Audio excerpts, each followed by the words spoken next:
We also had no idea that I would be an Olympian. Ever since Jessika Jenson was 10 years old, snowboarding has been her passion. Okay, here we go.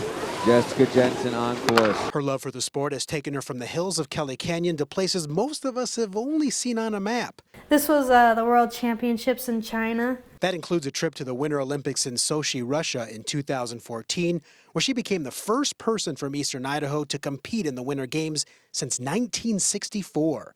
That's why she says when she hears the Olympic theme, it gets her pretty fired up. It always brings back that warm, fuzzy feeling, and it just motivates me to go again because it was such a cool experience. Her goal is to make it back to the Winter Olympics in South Korea in 2018 and win a medal. She says it'll be tough, but she thinks she can do it. I think my chances are high. I would say that the U.S. has the most competitive team than any other nation. There's a lot of athletes that should go, but unfortunately how the Olympic works, we only can send a maximum of 4. And while there's a short break in competition, she has no trouble finding ways to stay on top of her game. And there's lots of things you can do when you don't have snow. You just have to be creative. I go to the Anytime Fitness and work out 5 times a week just to work on my leg strength and explosiveness. And I also wakeboard in the summer.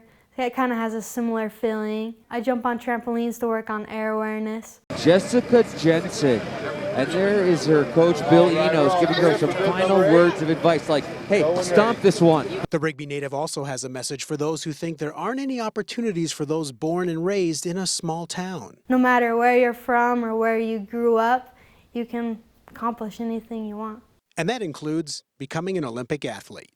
Reporting in Rigby, I'm Dan Larkin.